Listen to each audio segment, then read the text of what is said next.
Madame la présidente, monsieur le ministre, monsieur le président de la commission, monsieur le rapporteur général, chers collègues, depuis la dissolution de 2024, les gouvernements Barnier, Bayrou ou encore Lecornu nous demandent de faire preuve de responsabilité. C'est ainsi que l'on nous explique que chacun devra participer à l'effort nécessaire pour redresser la France et que cet effort sera collectif, temporaire et devra concerner toutes les catégories de Français. Mais la réalité est tout autre. Ceux-là même qui nous intiment l'ordre de faire preuve de responsabilité et qui nous expliquent que nous n'avons pas compris la gravité de la situation se sont assis ces derniers jours dans cet hémicycle sur leurs propres principes. Je m'explique. Alors que 12 milliards d'euros de recettes supplémentaires étaient prévus au projet de loi de finances 2026, 13 milliards d'euros de recettes se sont miraculeusement envolés. Et pas n'importe lesquels.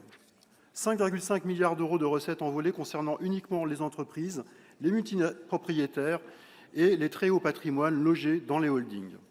C'est ainsi qu'on comprend que ces grands patrons et ces grandes fortunes n'appartiennent pas à ce qu'on appelle toutes les catégories de Français. La majorité sénatoriale nous rappelle encore ici que le monde est bien fracturé. Il y a ceux qui possèdent et ceux qui sont condamnés à payer.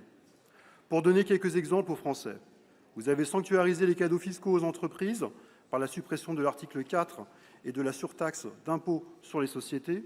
Vous leur avez ainsi offert 4 milliards d'euros, sans contrepartie, sans conditionnalité et sans même une justification économique solide. Vous avez sanctuarisé les cadeaux fiscaux aux multipropriétaires par la transformation de l'IFI en impôt sur la fortune improductive. C'est encore un cadeau à hauteur de 600 millions d'euros. Et que dire de votre taxe sur les holdings, sinon qu'elle a été vidée complètement de sa substance. Au lieu d'un impôt juste, efficace, moderne, vous proposez un compte d'apothicaire inefficace et impraticable. Résultat, 900 millions d'euros supplémentaires rendus au patrimoine les plus indécents. Vous tournez le dos à cette ressource financière comme vous avez tourné le dos aux 211 milliards d'aides publiques aux entreprises, soigneusement laissées hors du champ du débat budgétaire. Et c'est ce que vous appelez faire preuve de responsabilité. À l'inverse, notre groupe a présenté plus de 250 propositions pour renforcer les recettes publiques à hauteur de 70 milliards d'euros.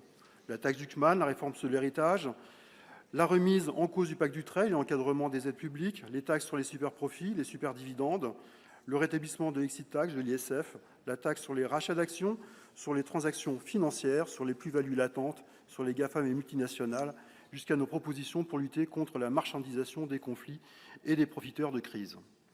Mais vous avez refusé de toucher au capital. Alors, qui va donc payer ces 8 milliards de manque à gagner? Les classes populaires, le service public? Car ce cadeau aux entreprises signifie en contrepartie 33 à 35 milliards d'euros de coupes budgétaires dans les dépenses publiques à venir. Vous vous apprêtez donc à supprimer, d'ailleurs dès cet après-midi, des dizaines de milliards d'euros fléchés pour l'école, l'environnement, la culture, la solidarité et l'ensemble des missions de service public hors budget militaire. Alors que vous avez déjà touché ces derniers jours les plus fragilisés. En effet, vous êtes attaqué aux malades par le maintien de la fiscalisation des indemnités journalières, des ALD. Vous avez alourdi la charge pour les classes moyennes en désindexant le barème de l'impôt sur le revenu pour les deuxième et troisième tranches. Et vous avez poursuivi l'étranglement du service public en refusant de compenser à l'euro près les suppressions d'impôts locaux, en acceptant la logique d'une offensive contre les communes industrielles, en refusant de compenser les évolutions de cotisation de la CNRACL, en diminuant la DGF en valeur et en ne rétablissant pas la CVAE. C'est un choix politique, il vous appartient, mais alors assumez-le. Cessez de nous parler de responsabilité et surtout, cessez de culpabiliser les Français. Nous voterons évidemment contre cette première partie. Je vous remercie. Merci, Monsieur Barros.